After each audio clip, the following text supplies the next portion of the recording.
तस्वीरें रोहतक बाबा मस्तनाथ मठ की है, जहां रविवार को केंद्रीय राज्य शिक्षा मंत्री अन्नपूर्णा देवी ने एक विशेष कार्यक्रम में शिरकत की और नई शिक्षा नीति 2020 को लेकर बड़ा बयान दिया। उन्होंने मीडिया से रूबरू होते हुए कहा कि शिक्षा नीति में 34 साल बाद हुआ बदलाव प्रधानमंत्री की बेहतर सोच का ही नतीजा है, जिसके तहत बच्चों को नैतिक, व्यवहारिक और व्यावसायिक शिक्षा देना ही मकसद है। उन्होंने कहा कि आज भारत बदल रहा है और आने वाले समय में और भी बदलाव होने वाले हैं। और क्या कुछ कहा उन्होंने, वो आप भी सुनिए।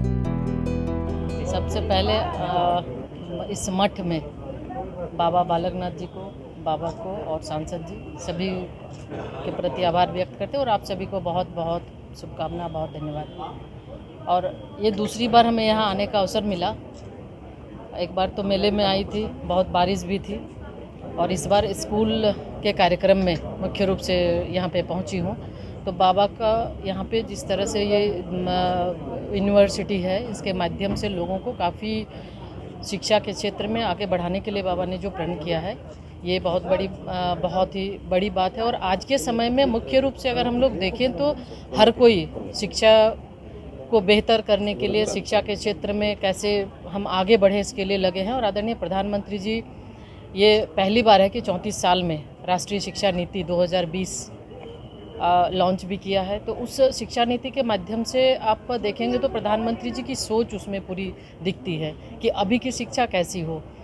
गुरुकुल का जो सिस्टम था, जो ठीक उस तरह से कि बच्चे आए स्कूल में, वो समझ के पढ़ें। इसके अलावा बच्चों को पढ़ाई के साथ साथ व्यावसायिक शिक्षा भी दी जाए, व्यवहारिक शिक्षा दी जाए, नैतिक शिक्षा दी जाए।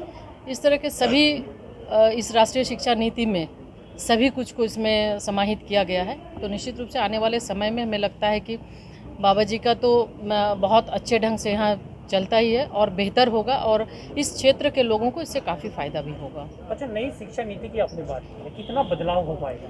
देखिए, राष्ट्रीय शिक्षा नीति में निश्चित रूप से उसमें बदलाव होगा। और अभी 1 साल हुए हैं राष्ट्रीय शिक्षा नीति को। शिक्षा नीति के माध्यम से हम जैसे हायर एजुकेशन में कई जगह हम बदलाव शुरू कर भी दिए हैं।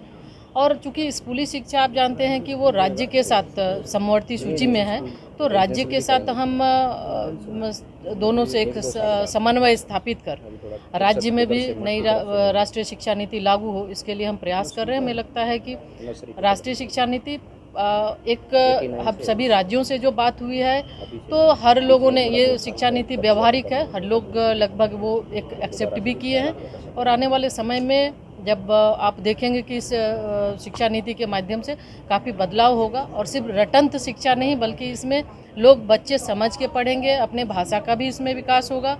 जो क्षेत्रीय भाषा, भारतीय भाषा की हम बात करते हैं, तो उसका भी विकास होगा। और लोग व्यावसायिक शिक्षा की ओर भी इसमें विशेष रूप से बल दिया गया है कि सिर्फ किताबी शिक्षा नहीं बल्कि लोगों को रोजगारोन्मुखी शिक्षा मिले।